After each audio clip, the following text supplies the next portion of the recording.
Well, welcome back to night number 4. Got tonight and one more left. So thank you guys for coming out and for continuing to come out. Hopefully it's been helpful for you. It's been good for me just to go through it all again. And there was a few things as I was getting ready for tonight that I'm like, oh, I need to do that. Just in my own, as it comes to my remembrance, it reminds me to do the things that maybe I've been putting off. So hopefully it's been good for you guys as a refresher or as new information, and hopefully it's been a blessing. So as a recap from last week, we talked about the 7 baby steps. They're up there on the board. We went through, my plan was to go through the first 3, and we touched a little bit on the third one, but we really only hit the first 2. And we spent a lot of time talking about a budget and how to fill it out. And we kind of went through step by step. And I gave you guys, on your handout, I gave you a sample budget, and we kind of looked at all those things filled out. We talked about, how to prepare for big expenses, car repairs, and, use those sinking funds and kind of set money aside monthly in preparation for those things. Talked about getting ourselves into a financial position where God can use us and where he can, where we're not hindering God's ability to use us because of the financial position that we're in. So, if you were to sell everything you had, could you walk away with, not being in debt and those kinds of things? And so the importance of being a good steward, living on less than we make, those kinds of principles that we've been focusing on the whole time. We kind of hit that again last week as we talked a lot about, the debt snowball and how to roll those things together and how to get some traction on paying off debt if that's the step that you're in. And so tonight I want to get to get into the baby steps more. So like I said, we didn't really talk a whole lot about baby step 3 like I planned on. But baby step 3 is just getting 3 to 6 months of expenses set aside in a savings account. And the importance of that just being, having that cushion because things are going to happen. And so we want to be able to be prepared as best as we can. And so I put some stats up there. I don't think I put them in your handout, but the average American, 78%, as of 2023, 78% of Americans are living paycheck to paycheck. That was up from 72% in 2022. So we know inflation is kind of hitting all of us. And so on average, about 8 out of 10 people are living paycheck to paycheck, just meaning, the paycheck that comes in, kind of already is going to be spent on things. And if one paycheck was to be missed for some reason, or the paycheck was less than you expected it to be, 8 out of 10 people would kind of be in going crisis mode a little bit and not have, a little bit of a cushion to fall back on in the event that something was to happen, loss of a job, or even just, a medical situation that takes you out of work, or your paycheck is smaller for some reason. So that was kind of a big stat, 80% of people almost. And then I put in there more than half of Americans making over $100,000 per year are living paycheck to paycheck. So like we've been talking about, the average income for Cass County is about $76,000. And some people were like, wow, that'd be great if I made that much. Some people are like, well, I don't know how I could live on that little, and we're all at different stages. But sometimes I think we think if we just made more money, that everything would be fine. And a lot of what I've been talking about is, yes, earning more money in a short period of time, to hit a specific goal. But just as a lifestyle, people who make $100,000 or more, about half of them, or a little over half of them, are also living paycheck to paycheck. So it's not just making more money, it's being intentional with it, it's having a plan for it, it's doing those kinds of things that are helpful. And then the median savings account balance in the US is about $1,200. And so that, as we've been talking about, that's baby step 1 is $1,000. So the median savings account balance is $1,200, meaning half the people are less than that, half the people are more than that. If you look at just the average, I think it was closer to like 30,000. That's because a lot of people have maybe a lot of money in savings, and that kind of tips the scale that way. But half the people in the U.S. have less than $1,200 in their savings account, and that's a scary place to be, especially if there's debt on top of that, which in most cases we know that is the case. And so if this room is kind of an average of America, then 8 out of 10 of us are living paycheck to paycheck. A lot of us don't have any margin for error when it comes to our finances. And if we were to miss a check, or if we were to have an emergency of a few $100s, maybe it would be difficult to come up with the funds for that. And so So, obviously having $1,000 set aside in baby step one is big, and getting out of debt obviously is huge. But just thinking about the idea of baby step three and having 3 to 6 months of expenses set aside, and just the peace and the way that changes your stress level when it comes to finances. I mean, if you had, if half of the people have less than $1,200 in their savings account, how would their life be different? How would half of our lives be different if we had $10,000, $15,000, $20,000 set aside as a cushion? Would it maybe impact the job that you take? Would it impact, other financial decisions that you make? Like if you wanted to switch jobs and you're living paycheck to paycheck, how would you do that? Well, you gotta, or if you lose your job, it's going to be very difficult to be picky and choosy about the kind of job that you take if you just really need something to get you through, this week or this month. And so the peace that comes from having that cushion of 3 to 6 months set aside just in case is huge. So open up your Bible to Genesis chapter 41. This is a Bible study after all, so let's get into the word a little bit. Most of you guys probably are familiar with the story of Joseph and his life. So he, was sold into slavery by his brothers. He spent some time in jail. He spent some time, he got fired from his job with Potiphar's house, if you want to look at it that way. He spent some time in jail, and then the interpreting of the dreams of the baker and the name of the other profession just fell out of my head. But the two guys in jail that he interpreted their dreams for them. Yeah, the butler. Yeah. I don't know why I couldn't think of that word. The butler and the baker. He interprets their dreams, and then eventually, he gets to go and interpret Pharaoh's dream, and Pharaoh is just super impressed with him and puts him in charge of half of his kingdom. But I want to look at Genesis 41, starting in verse 46. It says, and Joseph was 30 years old when he stood before Pharaoh, king of Egypt. And Joseph went out from the presence of Pharaoh and went throughout all the land of Egypt. And in the 7 plenteous years, the earth brought forth by handfuls. And he gathered up all the food of the 7 years which were in the land of Egypt, and laid up the food in the cities. The food of the field, which was round about every city, laid he up in the same. And Joseph gathered corn as the sand of the sea, very much, until he left numbering, for it was without number. And unto Joseph were born 2 sons before the years of famine came, which Asenath, the daughter of Potiphera, priest of On, bare unto him. And Joseph called the name of the firstborn Manasseh, for God said, He hath made me forget all my toil and all my father's house. And the name of the second called he Ephraim, for God hath caused me to be fruitful in the land of my affliction. And the 7 years of plenteousness that was in the land of Egypt were ended, and the 7 years of dearth began to come, according as Joseph had said. And the dearth was in all the land, in all lands, but in all the land of Egypt there was bread. And when all the land of Egypt was famished, the people cried to Pharaoh for bread. And Pharaoh said unto all the Egyptians, Go unto Joseph, what he saith to you, do. And the famine was over all the face of the earth, and Joseph opened all the storehouses and sold unto the Egyptians, and the famine waxed sore in the land of Egypt. And all countries came into Egypt to Joseph for to buy corn, because that the famine was sore in all lands. And then chapter 42, verse 1 says, Now when Jacob saw that there was corn in Egypt, Jacob said unto his sons, Why do ye look one upon another? And he said, Behold, I have heard that there is corn in Egypt. Get you down thither and buy for us from thence, that we may live and not die. And Joseph's 10 brethren went down to buy corn in Egypt.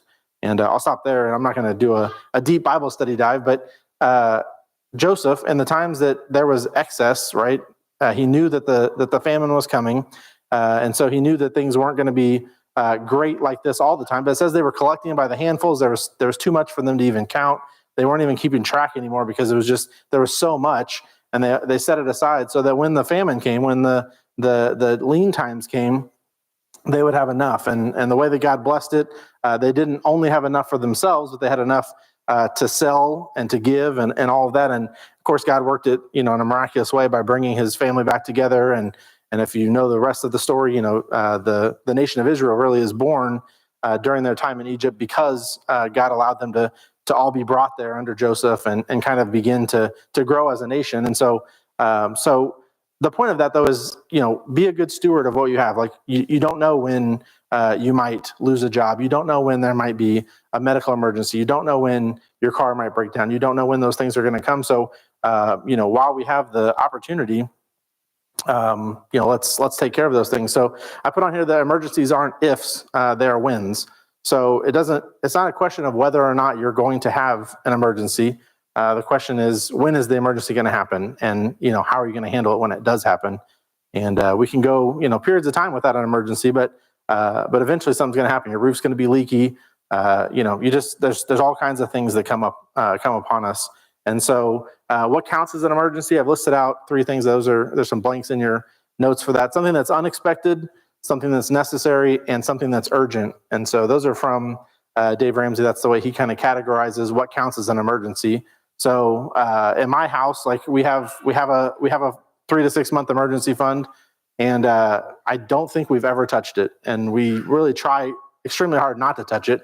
That's not to say that emergencies don't happen, or our cars haven't broken down, or things haven't happened to us, but we try as best as we can to not touch that emergency fund. But the rules that we've kind of set in place is, if something unexpected comes up, something you couldn't plan for, meaning if you want to buy a new boat, or you didn't budget for Christmas, or you didn't plan for property taxes, those kinds of things are not emergency fund things. Those are things that you should be planning for throughout the year or throughout the months to be prepared for those kinds of things. So something that's unexpected, we had our basement has flooded.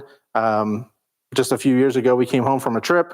I think we were home for like a day or two, and luckily for us, the flooding happened while we were home. And so it was like 2:00 in the morning. We're calling the city, no one's answering. We're calling plumbers to come out. I mean, our basement was literally rising from the drain in the basement. Water was coming in, and so an emergency, hits. That's unexpected. We were not planning on that. It was necessary. The water was actively rising while I was on the phone calling anybody who would answer, and it was urgent. Like, it was happening right then. I needed to get taken care of. So they came out. They jetted out the line. We had to end up getting some stuff snaked, and that damaged one of the old cast iron pipes. We had to replace that. I think it ended up being like $1,000 total to get it all fixed and everything. So, but as best as you can, if an emergency comes up, obviously that's what the fund is for.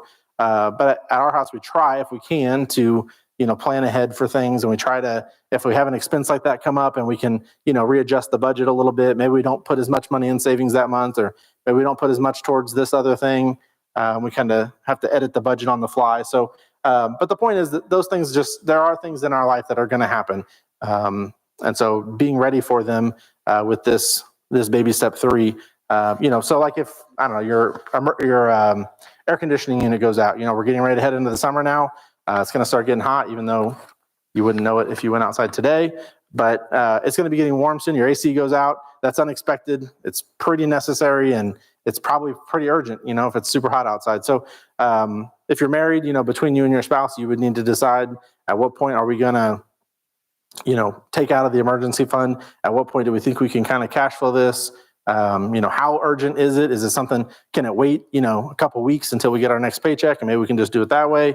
All those things, are kind of considerations, but the point is that to have that account, that money sitting there, protects you from, if you're like at my house, where we've decided we're not going to use debt for anything.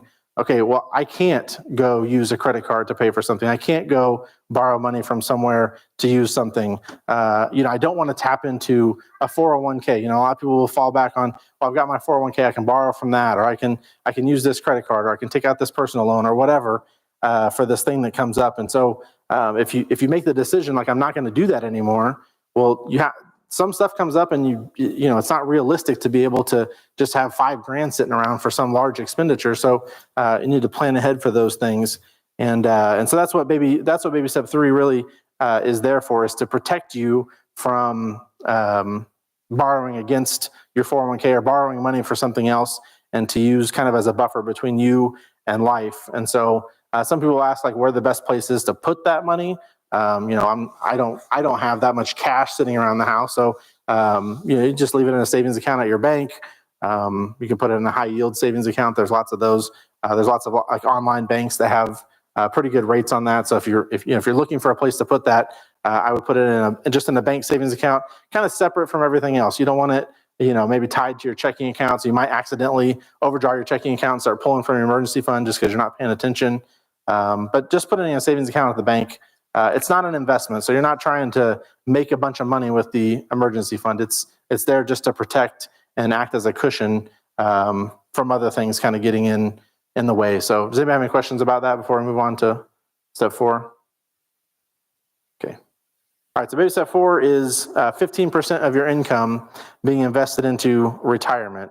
And so this one, I put up there, baby steps 4, 5, and 6 should be done simultaneously. I think that's a blank in your handout as well.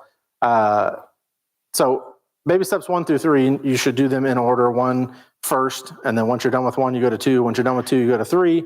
And you don't do 4, 5, 6, or 7 until you're done with 1, 2, 3 in order. But once you finish the third one, once you've got the debt paid off, and once you've got the emergency fund set up, baby steps 4, 5, and 6, you do them at the same time. And we'll get into kind of why that is as we go through this. But investing for retirement is vital for building wealth in the long term. So this is the first step that isn't really kind of like an urgent thing. So the way Dave Ramsey talks about it is talks about being gazelle intense, which I talked about that last week. Just being super intense to get out, cutting everything, working extra, doing whatever you can, selling stuff to get through those first 3 steps. And then once you get through that, he says to go from intense to intentional.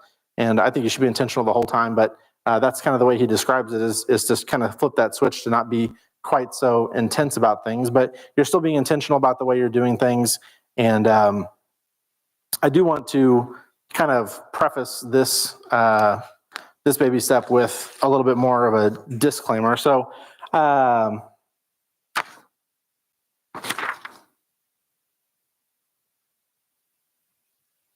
sorry, hold on.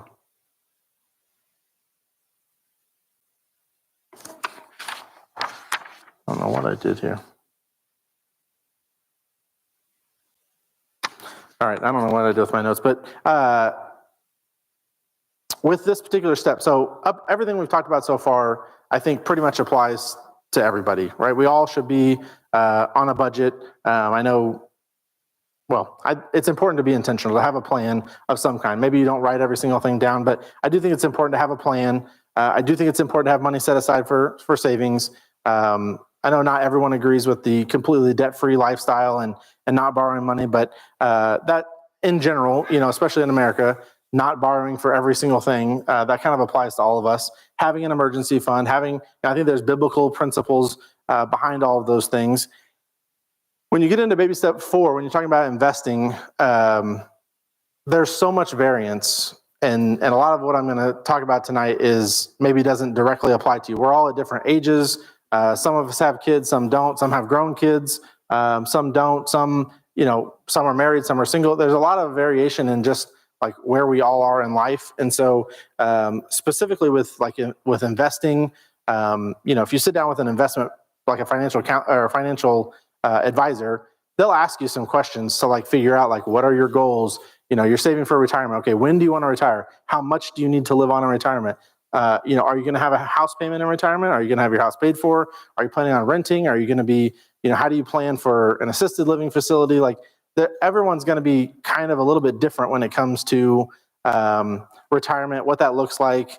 And so there's some variation here. So I think there's still some principles that are kind of the same for all of us, but I do think there's some variation. So I want to kind of disclaimer that at the beginning because not every single thing for this particular step that I'm going to say is going to directly apply to each one of us, maybe in the way that budgeting and some of the things we've been talking about up until this point do. And so saving 15% of your income for retirement. So I worked in the bank. I told you guys that, and so often I would have people come in that were living on a fixed income, and when with a $800 Social Security payment, and they're trying to squeeze out rent, and they've got this, and they've got to pay for their groceries, and it's just very, very restrictive and very tight. And a lot of us think about our retirement years, especially. I'm not really the young person anymore, but if you're young, you think oh, in my retirement, I'm going to do all these wonderful things. I'm going to travel. I'm going to spend all this time with my grandkids, and I'm going to, do this and this and this. And but if we don't plan like how we're going to do that financially, how we're going to support ourselves in order to do those things, then it's not going to happen. And I don't know if Social Security is going to be there when I get there. I don't know if it's going to be there when some of you who are getting really close to it are going to get. I don't know exactly what that's going to look like. But we can't really rely on that. We need to plan on our own for how we can get ourselves through our own retirement. And so let's look at a couple of examples. Now, I put some examples in here of just some ages and some investment dollars and some scenarios just to kind of give us an idea of what we're talking about. So the first one's a 25-year-old. So if you're not 25 anymore, this is going to be a little bit discouraging, but hang with me because the point is not to discourage. But if you're 25 years old or thereabouts, I assumed making around $50,000 per year as a household. And if you're putting 15% away, that's $7,500 per year. That's $625 per month. Now it sounds like a lot, but if you're out of debt and you've got a savings account cushion set aside, that's going to open up some opportunities. So if you're putting 15%, that's $625 a month that you're putting in.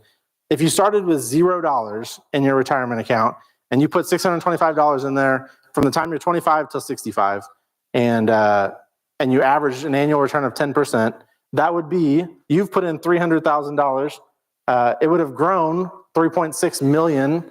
So you'd have a total of almost $4 million. It's like $3.952 million. And a lot of us probably think that would be great. If I did that when I was 25, that would be really wonderful. But I'm not 25 anymore, and I can't do that. Some of the other things about this too is, this is assuming that this particular random 25-year-old person doesn't get a raise over the course of 40 years of working. They only make $50,000 the entire time, and they just keep putting in the exact same amount. They never put in more. They never put in less. They just keep doing it. That's almost $4 million. I mean, that's a lot. If you're 25, it's great. If you're not 25, if you're closer to my age, I'm almost 40. So I put in a 40-year-old, starting with zero, for 25 years, so from 40 to age 65. Now, for this one, I figured the average income, the $76,000 figure we've been working with for most of this time. So 15% of that, that's $950 per month. That's a lot. Okay, that's like a mortgage payment almost. But if you put it, if you're doing the steps, if you're trying to invest for the future, 15% is $950 a month. At 10% return, you will have put in $285,000. It will have grown $975,000. So you have like $1.3 million. I think it's $1.26 million. Okay, so that's pretty good still. I mean, it's not over if you're 40 and you don't have anything. This is assuming that you have $0. A lot of us, by the time you get to 40, have some kind of retirement savings. And so this is just assuming, again, no raises for 25 years, just consistently giving 15% to your retirement, and you got $1.3 million. And if you're following along with what we're going to be talking about here in a minute, by the time you get there, you'll have your house paid off. You won't have any debt of any kind, and you've got $1.3 million bucks. You could probably live off of that, right? I mean, that doesn't sound too bad. What if you're over 40? What if you wish you would have done that when you were 40? So this is for a 55-year-old for 10 years, investing for 10 years from 55 to 65, also starting with zero, which again, I think most people will probably have something by 55. Not everyone, but if they put in $950 a month, 10%, same as the 40-year-old person, they would have put in $114,000, only would have grown $80,000, so they'd have just under $200,000 saved up. So I told you I was not trying to be discouraging with these things. So what can we gather from those three things? I have 3 points. One is investing early, right? The earlier you invest, the better. So if you're young in here, start investing early, and it's going to pay off a lot in the long run. You can just see how hard it is to kind of catch up. The longer you wait, the more you have to invest. So the 25-year-old, I only had them putting in like $625 a month. These last two examples is $950, and they don't even come close to catching up with almost $4 million bucks, right? I mean, it would take a lot of investment monthly to catch up. And so the financial choices that you make today have an impact, a lasting impact. And so, a lot of us think about retirement, at least for me, I still feel like I'm far away from that. And, it's like one of those things, like it feels like a waste to just put money away that for something, I've always thought like Jesus is going to come back before I get to retirement, right? Like, so I don't even need to save for retirement. What a waste. Why don't I spend that money now? But people have been thinking that for a long, long time, that I'm not going to put money away because Jesus is coming back. And those people have grown old, retired, died, and their grandkids are now, so I mean, we can't just live based on the fact that he may come back before we get to that point. I agree with you. I think it probably will happen before I retire, but again, we don't know exactly. And so, so investing early and consistently, the longer you wait, the more you have to invest, and then the financial choices that we make have a lasting impact. I did one more example just to give a little bit more encouragement to the 55-year-olds and to show kind of the disparity between how important the compounding aspect of it is. So 55-year-old, if they worked 5 extra years, so they worked until they were 70 instead of 65, and they contributed $1,267 a month, which was 20% of an average income, they then would get up to it's like $525,000 in retirement. So that's a little bit better. You could live off of $525,000 if you had no house payment and you live kind of, frugally. You could live off of the interest that generates. The whole reason that getting that nest egg saved up is so that you can live off of the interest. That's kind of the goal. That's that's where you should try to shoot for if you can. So if you figure, if in this example this person has $525,000, if you lived off of 10% of that, that'd be like $52,000 a year. And if you did that, you would never touch the principal amount in theory, right? I mean, there's taxes and there's some other variables there. But if you didn't have a house payment, you could probably live off of $52,000 a year. You're not going to be, traveling all over the world every other month, but you could survive. You could eat. You could keep the lights on. You wouldn't, be struggling for your your basic necessities. And so the thing that I thought was interesting, though, one of these, let's see.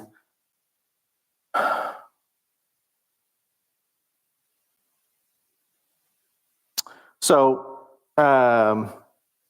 if they started at 55, I didn't put this slide up there because it's a ridiculous example, but I just wanted to point out kind of the craziness of the compounding. A 55-year-old who worked 55 to 70 and if they invested 100% of what they made $76,000 a year, and they invested all of it, by the time they got to 70, they'd have $2.6 million, which is great. Obviously, you can't live off of $0, but they still fall over $1 million short of the 25-year-old who was just putting $600 a month in there. So to be able to, you cannot realistically put $76,000 a year into a retirement account. They have limits. You can't even do that anyways. But even if you just put it in something that was growing, into a mutual fund or something like that, even if you invested $76,000 a year, you would not even come close to catching up with the 25-year-old who just kind of consistently plugged away $600 a month.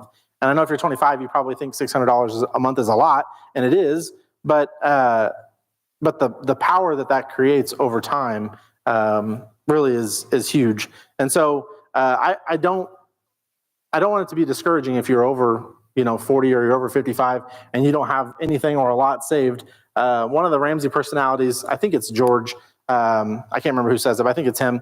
He says that the best time to plant a tree was 25 years ago. Right? If you wanted a tree for shade or you wanted to be able to build a tree house in it for your kids, the best time to have done that would have been 25 years ago, right? But we can't go back in time. And so the second best time to plant the tree is now, right? So that it will grow and that we can, reap the benefits of it later on. And so they say that to, kind of point to the fact that, yes, it would be great if we could go back to when we were 25 for a myriad of reasons, but financially it'd be great if we could go back to 25 and do the smaller investment so that we have this, long track and the money can multiply for us. But the second best time to do it is now, right? Regardless, we can't go back and change the past. So we gotta do what we can with what we can.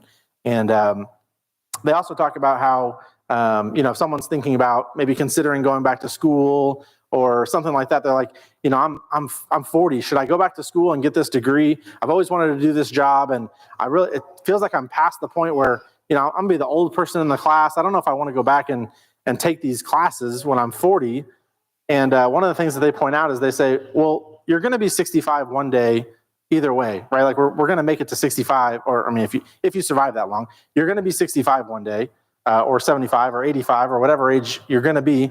Do you want to be a 65-year-old person who took that job, who took those classes and got that job, or do you want to not be that person? So the idea just being like all of us are going to eventually get to an age where we want to retire, or we no longer can work, and so that's going to happen for all of us. But do we want to be someone that has the money, the finances to be able to live a somewhat comfortable life, or be able to do the things that we want to do in retirement, or not? And so if we do, we have to make those decisions now in order to allow as much time as possible to pass and allow that compound growth to happen. And so it really doesn't. I mean, the amount of money you make obviously makes a difference on how much you can invest, but whether you make minimum wage or whether you make $100,000 a year or $500,000 a year, the amount of money that you make, all of us still need to be diligent and intentional about the way that we invest, because the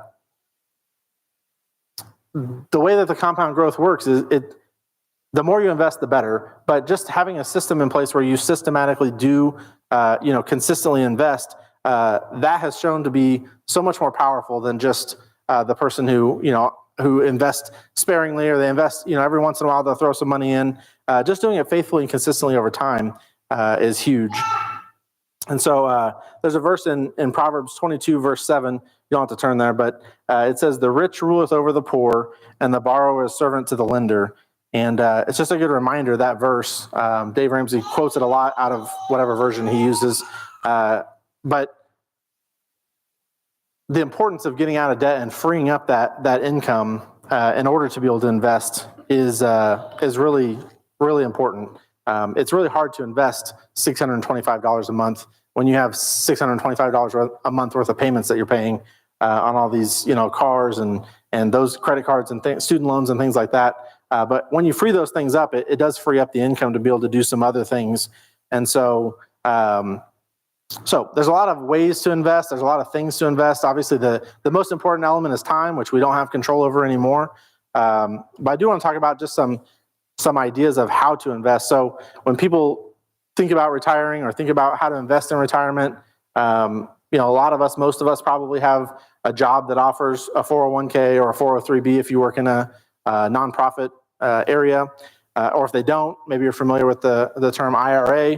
Do I do Roth? Do I do traditional? I'm self-employed. What do I do? There's a lot of variables and a lot of things. So again, going back to my disclaimer, a lot of this stuff is going to be situationally dependent, unlike how it was on some of the first things that we talked about. So there's a lot of options, and there's a lot of things to do. I'm going to talk about the 401k. The 401k, 403b are very similar. Other than the 403b primarily is for nonprofits, whereas the 401k is more your traditional, a business that you would work for. So those are very similar. And then the IRA is going to be outside of that. So the 401 and the 403 are through your employer, and IRA is going to be separate from your employer. And so a lot of, decades ago, they had pensions. And does anybody in here have a pension that their job offers? Does any job offer a pension? You're receiving a pension, or you have a pension available to you? You're receiving one? Okay. Does anybody have a pension, the job that they're working at offer a pension? Most of them have gone away. There's still a few that are left. I know, like the military, if you put your 20 years in, you get your, retirement benefits and things. So there's a few things like that still exist. But for the most part, pensions have gone away and been replaced with the 401k or the 403b. And in some ways it's good, some ways it's not as good.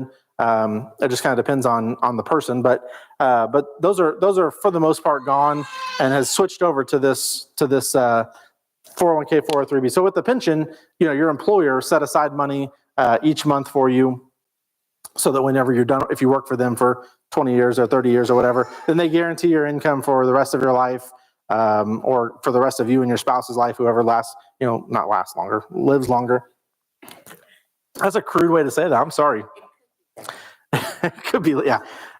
Whichever one lives longer would continue to get the benefits generally. Whereas the 401k, you're in complete control, meaning if you don't invest anything, you're not going to have anything. But generally speaking, the 401k is going to have a higher rate of return. You're going to have a lot more flexibility in the things that you can invest it in. When you pass away, or if you and your spouse both pass away, pensions are gone. Those don't pass on to your kids. There's not a amount that your kids don't continue to get that money. There's not a lump sum that they get. Whereas like in a 401k or a 403b or an IRA, when you pass away or you and your spouse pass away, that money then becomes part of your estate. That money belongs to your family or your heirs or whoever you pass it on to. And so there's some, like I said, there's some benefits and some downsides, but the 401k, the switch to that really made it to where the employee has a responsibility to save for themselves because their job is not doing it for them anymore through the pension process. And so I think it was 2006, the Roth version of these 401ks and IRAs came out, which we'll talk more about here in just a minute. But so that's only been around for about 18 years or so, the Roth version. And so those are becoming more and more prevalent. If you have 401k through your job, I think most employers now offer both a 401k or both a Roth and a traditional in their retirement plans. And but a lot of this can be confusing. I hate doing taxes. I think I talked to you guys about that early on in this. I don't like how it all works. I don't understand it exactly. I mean, I get it in theory, but just having to save receipts and copies of things and what do I report, what do I not report, and there's just so many things. How many people do I claim on my my W-4 when I'm getting a new job? How do I fill all this out? There's just a lot of confusing things. I think it'd be a lot the same with retirement. When it comes to do I have a 401k? I don't know. Do I do Roth? Do I do traditional? What's the difference? What's better for me? What's better for my job? Do they have a match? I don't know. Okay, they don't have very good options. Do I do an IRA?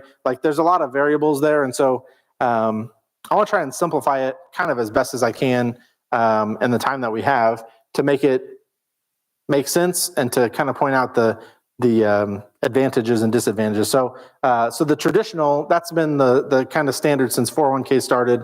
Like I said, up until 2006, that was the only option. But that's pre-tax dollars. So the money comes out of your check before taxes hit it. And so it lowers your taxable income that year by however much you've invested. And so there's some tax benefits to that. The end result of that, though, is the money as it grows in your account, in your 401k, you have not yet paid taxes on that money. And so eventually Uncle Sam wants his tax money from that income because it came out of your check before taxes. And so when you get to 70 and a half, you have to start taking required minimum distribution. So you have to take money out of a certain amount every year because the government wants to get the taxes off of that. And so they require you to take so much out per year in order to be able to collect the taxes on that money. The Roth, the newer one, the one that just been out since 2006, that one's after tax dollars. So you pay your taxes, your health care comes out, all that stuff comes out of your check. Then your 401k contribution comes out if you're doing Roth after all of that. So the advantage obviously is, or the disadvantage is you have to pay taxes on it before you get it. But the advantage then is that it grows tax-free forever. The taxes have already been paid on that money. So everything that, as the money grows, you don't have to pay taxes on the growth. And so the examples, I'm going to go back to the examples that we started with. So this 25-year-old, same thing as before. The amount of money that they put into this is $300,000. The growth of it is $3.6 million. So if they do it as a Roth, right, they have paid taxes on that $300,000, and then they get all of the growth when they turn around and pull it out in retirement. They don't get taxed on any of that. So taxes on $3.6 million is roughly, depending on their tax bracket, is roughly $875,000 in taxes that they save because you don't pay taxes on the growth in a 401k or an IRA if it's Roth. So for a young person, I can't say for every single person, but for a young person, the Roth is going to make a lot of sense because it's going to grow a lot and you don't get taxed on the growth if it's in a Roth. Whereas the traditional, if this was all in traditional funds, as they pull it out, that money would be taxed. And so if they pulled out the whole thing over the course of their lifetime, they'd pay $875,000 in taxes, depending on their tax bracket. For the 40-year-old, they've put in $285,000. It's grown almost $1 million, which in a 25% tax bracket is almost $250,000 in taxes that they would be paying on that as they pulled it out. So for most 40-year-olds, it still makes sense to do the Roth because of the growth, the compounding growth that's going to happen over the lifetime of that investment. And so they're going to save a lot more in taxes than they would benefit from getting it pre-tax early on. And then the other example, the 55-year-old, this is where it's going to start making less and less sense. So this person, this 55-year-old, only has $80,000 in growth. So again, that's about $20,000 in taxes as they pull it out at a 25% rate. So it may be more beneficial for that person to take the pre-tax option, the traditional, because it's going to lower their taxable income. It may save them more in taxes than it costs them by pulling out on the draw at the end. So hopefully this is not like boring all of you. As I was putting together, I'm like, I hope this like makes sense as I'm saying it. The younger you are, the further you are from retirement, the more it makes sense to do the Roth in general. The closer you are to retirement, the less it makes sense. And so because of the tax savings on the money as it grows, that's where the big difference is do you want to pay taxes on the amount of money that it grows, or do you not want to pay taxes on that money? And of course, none of us want to pay taxes, but sometimes it's more beneficial to take it on the front end. Sometimes it's more beneficial to take it on the back end.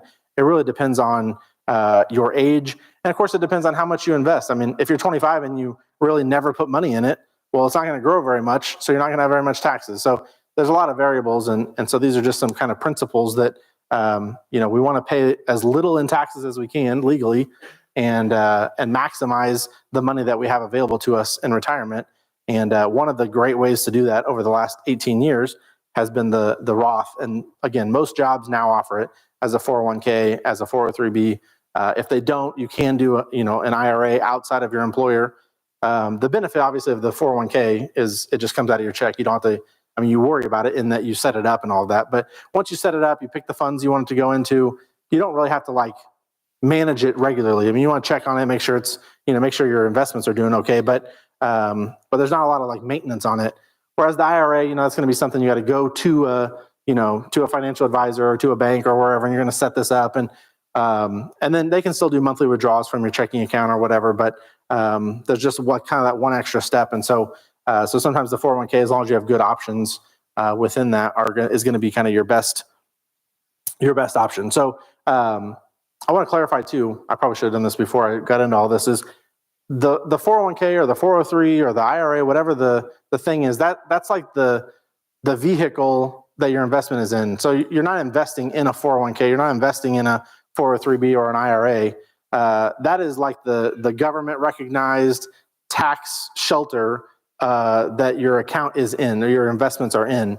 So you're actually investing in stocks or mutual funds or gold or whatever the thing is that you're buying within your accounts. So when if you're going to put this $625 25-year-old, they're putting that $625 into their 401k. That is not just, it's going in and it's purchasing something. It's purchasing stocks, it's purchasing mutual funds, it's purchasing gold or some other some other thing. It's purchasing something, but it's protected by the 401k or the 403b or the IRA. That keeps that's a tax that's a tax word, or it's a tax thing. It protects you from paying the taxes on it, or it protects the growth from being taxed. So when you're actually putting money into your 401k, you're actually putting it into typically a mutual fund. That's where most 401ks are invested into, a mutual fund. So you get to then go in and pick, okay, what mutual funds, if you've ever done that before at your job. I did that at my job. I just asked when I worked at Commerce, I asked one of our financial advisors, I'm like, hey, what do I even put this in? I don't even know. And they're like, oh, you should put it in this and this. And I just kind of set it and forget it, and then check back on it periodically. And then I'd have people coming to me, like my coworkers, hey, what do you put your 401k in? And I'm like, oh, I put it in this and this. And I had no idea. I was telling people what to do. They were asking me what I was doing. Within that 401k, there are, most jobs, you have a lot of different options, some more than others. But picking the right mutual funds, picking the right investments within your 401k is really important. So I think there's like something like 7,000 or 8,000 different mutual funds in the U.S. that exist. And so some of them are obviously going to be better than others as far as how they perform. And so you want to make good decisions with those things, with the choices that you make. And so Dave Ramsey's got, I missed the slide. Let's see. Okay. So Dave Ramsey has this recommendation of these 4 different types of mutual funds. This is on your handout as well. There's growth and income, there's growth, there's aggressive growth, and there's international.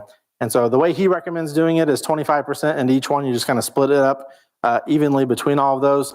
If you've set up your 401k at your job before, a lot of times those, like growth and income, would be called large cap.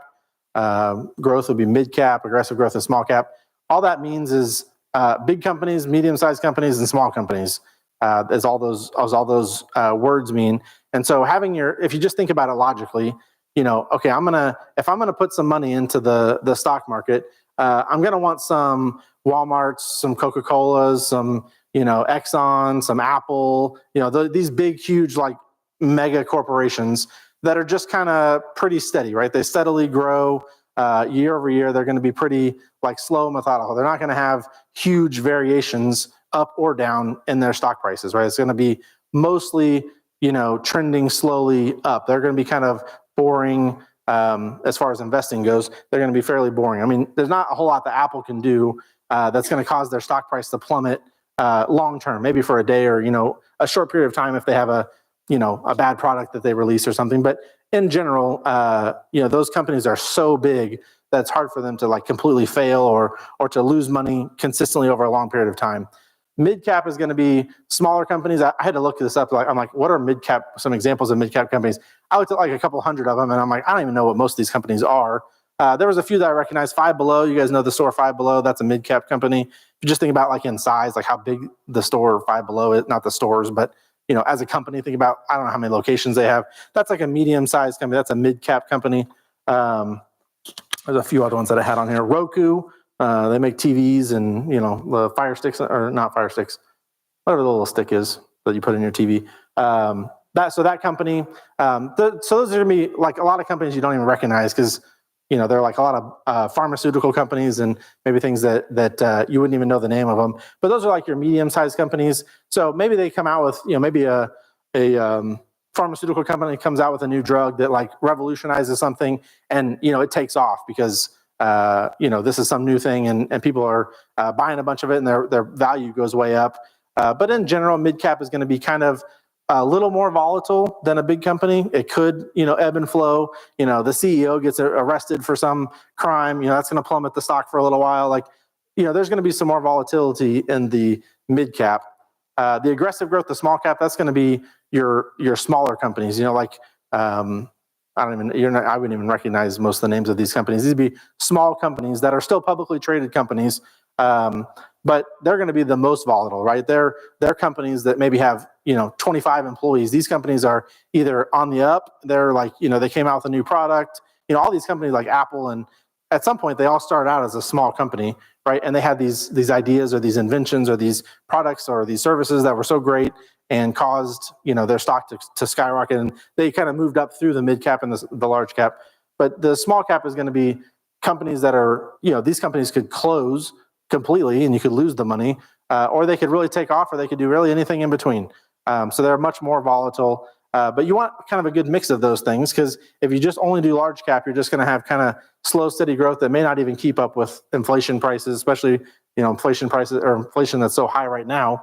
They're not going to keep up with that. But you don't want to all in a small cap companies that are so volatile. You're checking it every day because you're worried that you're going to lose all the money you put in it, right? And then international, that's going to be any company that's headquartered outside the U.S. So, those would be big companies, small companies, medium companies. It'd be a mix kind of all those things. But that's kind of a protection in case, like if the U.S. economy was to go down, steadily for, if we're in a recession, as we have been fairly recently, if we're in a recession, maybe other international companies are doing better. And so you kind of balance all that out, and you kind of have just a good mix of, I'm not going to put all my eggs in one basket, right? That's kind of the philosophy in investing, is you don't want to put all your money in one thing. So you want to diversify it. You want to pick, some big companies, some medium, some small, some companies that aren't headquartered in the U.S. that aren't going to be as impacted by our economy as these other companies that are within the U.S. And so that's a lot of information. But I know, like when I worked at Commerce, my investment options didn't, because I was listening to Dave, and I'm like, oh, I should invest in these 4 different types. So I'm looking up growth and income. I don't see anything like that. Come to find out, those are just large cap. That's how my 401k had them labeled, as large cap, mid cap, small cap. And my international options would be like European something or other, or Asian something or other, and so they would have other names rather than these. So they might be called something different on your 401k or your IRA. But the important thing is to spread it across different types of things, different types of businesses, different types of companies that are kind of all across the spectrum. So you get a good mix of steady growth along with maybe some exciting growth on these smaller companies. So I check my 401k maybe once a year when I get my statement. Sometimes I check it a little more often than that. If I think about, I get an alert that my online statement's available, I might log in, check and see what it's doing. Your 401k, your long-term investing, unless you're like getting really close to retirement age, you don't need to check it like every day. When I worked at the bank, it was super easy for me to check. I'd check it like every time I got a paycheck, I'd log in and check my 401k. And that's really stressful if you do that, because you're going to see it go, oh, I'm up $1,000 today, or I'm down $5,000 today. This is it's just like this roller coaster, and it makes you want to. If you're down, it's like, oh, I got to get out of this. I got to switch to something else because this one's not doing very good. But if you don't check it daily, or you don't check it monthly, even. You don't tend to notice those things, but the stock market is up and down all the time. I mean, if you're checking it, if you just check the stock market in general, it's up and down all the time. Sometimes it's up more than others, but you're going to stress yourself out if you kind of check on your accounts too often. So just leave it how it is. Invest steadily. I gave that 10% return rate when I gave you guys those examples, and I hear a lot of people that call into Dave and they're like, 10% is unrealistic. He says 12% sometimes. They're like, this is so unrealistic. You can't earn 10%. You can't earn 12%. And, he'll throw back the statistics at him. But I looked up some stats today just about average returns. So the S&P 500, that is just 500 company. That's kind of the standard. It's 500 different companies, but it's kind of the standard that a lot of people use for gauging how well the stock market is doing. It's kind of indicative of what's happening on the stock market, in the stock market as a whole. So it started in 1957, and I think I might have one more. Oh, no, okay. It started in 1957. It's averaged since 1957 until today, including 2008 when everything crashed, including, all these 9/11, these things that have happened. It's averaged 10.26% since 1957. And so, that's why I use the 10% average return on those examples that I gave. I also read another article that it was on NerdWallet. They mentioned, so 8 to 12% is kind of an average return. So if you're thinking 10% is the average, to give a little bit of a window, 8 to 12% would be the average return. They looked at from 1926 to 2022, so like 96-year sample size that they looked at. And they just looked at how many of those years, of those 96 years, how many of them made between 8 and 12%. They may have a guess on how many they think made, like for 1957 or whatever year, made between 8 and 12% for that one year. All but 4. Okay, so Pam says 92 of them. Anybody else? 86. Only 7 years out of that 96-year sample made between 8 and 12%. So that tells us that, if you're checking it annually, it's going to be pretty rare that you might see, oh, I made 10% on my investments this year, just like Luke said I might. That's going to be rare that's going to happen. Only 7 times did it land between 8 and 12%. So one year it might have been 7%, and the next year might have been 22%, and the next year might have been 4%, and then 36%. So it's going to be kind of all over the map. There's been years recently where we've seen, 30, 35% increases in the stock market in one year. And of course, there's been years where we've been down 8, 10, 12%. So the point of that, why I bring that up, only 7 years out of 96 times did it happen to fall in that one bracket. So if you're looking at your investments and you think, man, I only made 7% this year, well, don't look at 1 year. How much have you made over the last 5 years or 10 years? Those kinds of things, because it's going to give you a more accurate figure, because not every year is going to earn you exactly 10% every single year. It's going to be up and down. And so if you're not working with a financial advisor, or you're not consistently investing, you're just, you're kind of jumping out when it gets bad, and you're jumping in when everything, this person said this is a good time to get into the stock market, and oh, look, my investments are down 5%. I'm going to sell it all and move it to something else like gold or cash or something that's going to be less volatile. That's not the way that you should view your investments. For retirement, you should be looking at them long term. Just as long as the track record over a period of years shows, okay, I'm averaging 8 to 10 to 12%. That's what you want to see. You don't, individual years are not as important because they're just going to be all over the place. You're not going to be able to predict them easily. And there's people who do it professionally that can't predict what's going to happen, 6 months from now, 3 months from now, a year from now, because there's just so much volatility in it. You don't know exactly what's going to happen. And so why is all that important? Why does it matter what kind of companies I put it in? Why does it matter how often I check it? Why does it matter what the return has been over the last 96 years? Who cares about all that?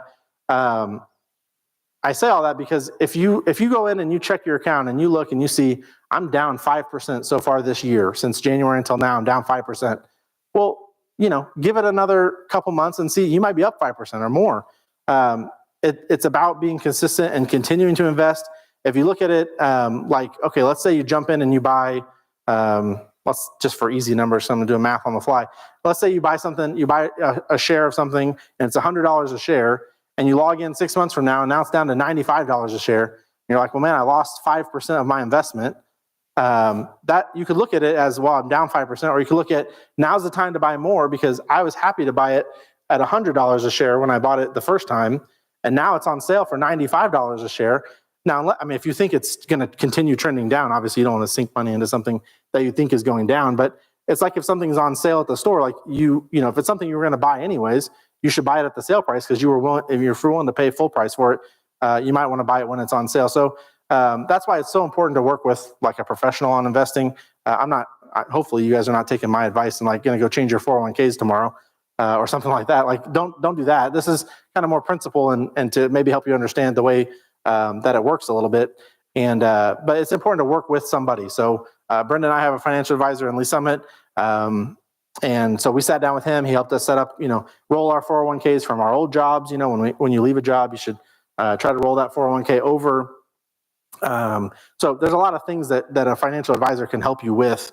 And one of the things is just to remind you that everything's okay, when things aren't going good. And, of course, when everything's up, that's when everyone wants to buy it, but that may not be the right time. So, just ride the roller coaster and just kind of be methodical and be systematic with the way you approach it. So I gave you some keys to remember for baby step 4. Work with a professional.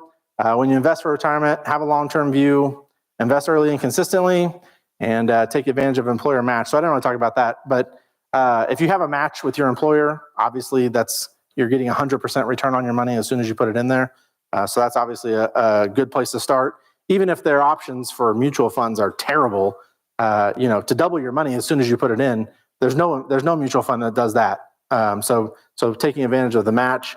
And then as far as the tax advantages, again, depending on where you are, as far as your age goes, when you want to retire, those kinds of things will determine, the best, Roth, traditional, et cetera, of where you should invest that money. Does that make sense a little bit?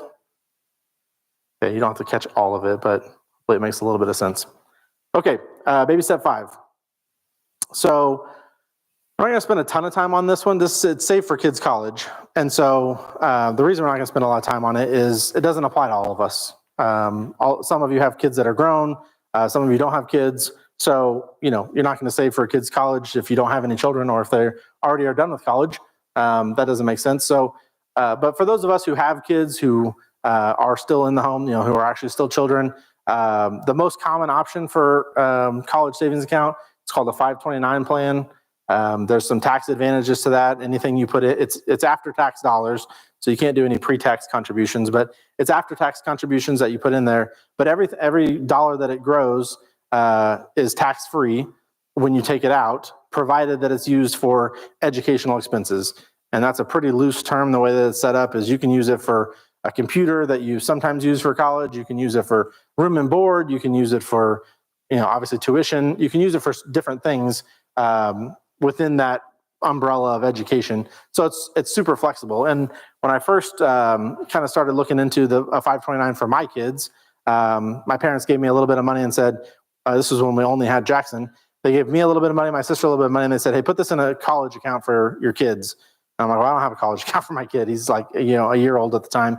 And so I started looking into it. I'm like, 529, that seems like that's the thing that, is the best option. But I started thinking, well, what if I put it in there, he doesn't go to college? He's 1, I don't know what he's going to do when he's 18. What if he doesn't go to college? What if he goes to the military and he doesn't need college? Or what if he goes into a trade and he doesn't have to go get a 4-year degree for that? What if I went to Longview, I used A+, and Longview was paid for through the state through A+.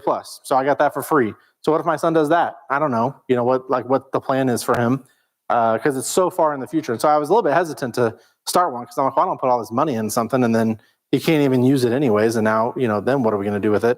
But the reason I put lots of flexibility there, it's so flexible what you can do with the 529 plan. You can, so like if my oldest son doesn't go to college, I can just roll the money to his little brother and have twice as much basically for him to go to college.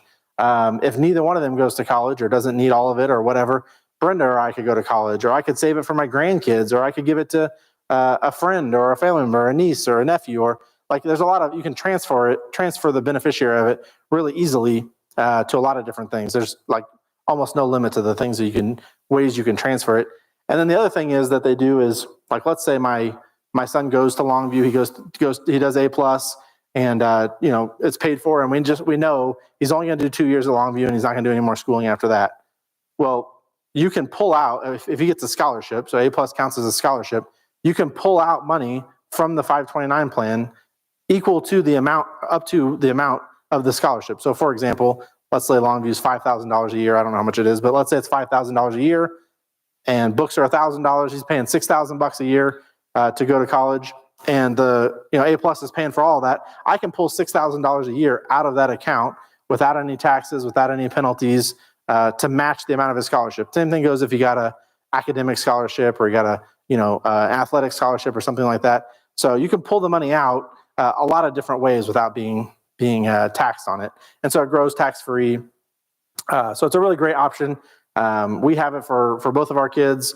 We have a monthly withdrawal from our checking account, so they get a little bit funded each month. Every year the statement comes, and we sit down and we just tell them, hey, here's your statement. I don't like super nerdy with it, but the older they get, the more I try and tell them, hey, here's what your money's doing. Here's how much we put in. Here's how much it's grown. Or here's how much it's gone down, or whatever the thing is. And one of the reasons that we do that is just so they kind of start to understand how money works and the fact that we have a plan for them. But also it's partially just to kind of indoctrinate them that you're going to go to college one of these days, or you're going to do something beyond high school, whether it's a trade school or whether you just go get some certifications, or I don't care what they do. They don't need to go to get a 4-year degree. From my perspective, I don't care if they do that, but I want them to know you're not going to borrow money for it. We are setting aside money so that you have the money to do this. This last time, in February, I think it was, because it was right before I started teaching this, the statement came in for the end of the year. So I sat down with both of my kids and I showed them how much they had. And I'm like, here's how much, Longview, if you do A+, which I think you should, it'll be free. And here's how much MU is. Here's how much KU is. If you wanted to go to school one of these places, you're probably not going to have enough money to do all of it. So maybe you could work some, maybe we can help you out. So, just having those kinds of discussions with your kids, to at least let them know that there is a plan. And again, not every kid goes to college, and I don't care if my kids go to college, but there's a plan for them to do that. And if they don't use it, then like I said, Brenda or I can use it, or we can save it for our grandkids or whatever we want to do with it. So there's a lot of flexibility in it. And it grows, like I said, it grows tax-free. So those are all, great things about it. And so it's just kind of a nice option. So that's really all I'm going to say about it, just because, again, it doesn't apply to all of us. So does anybody have questions about Baby Step 5, college for their kids? Okay, didn't think so. Baby Step 6, this one I'm going to say probably even less about. Pay off your house early. That's fine. I could probably stop with that. Just pay it off early, whatever you systematically can throw at it extra to get it paid off. The sooner that's paid off, think about the amount of money that frees up. If you could live with no house payment, of course we still have taxes and insurance, so it's not completely like there's no payments, but if you could pay off the mortgage, that would free up hundreds of dollars or thousands of dollars, depending on the size of your mortgage. That's a really big milestone, right? And it sets you up for a little bit easier time, like in your retirement years, because you're not going to have that. You're going to have that one area of your life, your rent, your mortgage is going to be stabilized, and so there's a huge benefit in getting it paid off early. But so the reason all these steps are laid out the way that they are, obviously it's going to take a while. If you start, with nothing in the bank and you're in debt, it's going to take you a couple years of working and paying out, depending on how much debt you have and all of that. It's going to take a couple years of hard work and cutting expenses and all of this stuff. And like I said, I've said it a couple different times. The point of all that is not to get you to live this terrible life where you can't spend any money freely and you have to work all the time. Like, that's not the goal. That's the prescription to get to the goal that you want, which is ultimately to where you don't have to worry about the money. If you get to your retirement years and you've got $1 million saved up, or 500,000 saved up, or 4 million, or whatever you have saved up, and you don't have a house payment, and you can live off of the interest that your nest egg kicks out at you, that would be great. There's not a magic pill to get this baby step or any of the baby steps done. This one will probably take the longest, right, of all of the baby steps. You shouldn't be able, it shouldn't take you 10 or 15 years in baby step 2 to pay off your debt. It shouldn't take you that long to save up, your 3 to 6 months. It shouldn't take you that long. I mean, in an hour, you can set up your 15% and your kid's college account. Those would be quick and easy things. But paying off your mortgage, that's going to take you some years, right? I mean, it might take you a decade or 20 years, 30 years, if you just pay it systematically. So this one's going to take a while, but the reward at the end of it is great. I mean, I have not ever not had a mortgage except when I've been renting. I've never paid off a mortgage. We got relatively close with the current house that we're in now, but as I told you, we're moving right in. We got close, and then we're like, oh, let's start all over and get another mortgage, a bigger one, on a different house. But the goal still is we're going to get a 15-year mortgage. We're going to pay that off as quick as we can, try and pay as much extra as we can to get done with it as quickly as we can to free up that money and be able to, get to baby step 7, which is to build wealth and give. And so the less payments you have going out, the more money you have each month to do freely with what you want, the more you can invest for retirement, the more you can invest for or save up for trips and whatever things you like to do, whatever hobbies you have, and the more you can give, and the more you can just do fun stuff with money. And so that's the the goal of all of this is to kind of work towards that. And this baby step 6 is kind of the last big milestone that maybe is blocking a lot of us from that. But just kind of dreaming, me and Brenda try to dream about like what things could be like if we were in this position or that position, and what do we have to do to get there. And so just having that kind of in the back of your mind, like this is a goal of, we should all kind of have some goals, whether it's professional goals or goals with your family or goals in your walk with the Lord or goals in just life in general, financial, whatever. We should all kind of have, okay, what's a short-term goal that I can reach? Okay, I want to get this $1,000 saved up. I can do that. Or I want to get out of debt. Okay, it's going to take me like a year and a half, 2 years, 3 years, but I can do it. And, so you have a little bit of a longer term goal. And then, I want to save for retirement. Okay, that's going to be 20 years from now or 30 years from now or whatever. And so you have these goals and these milestones. And these are just kind of checkpoints that you can kind of aspire to, or goals that you can kind of set for yourself. But sometimes it's just fun to kind of think about what it would be like to be in this position.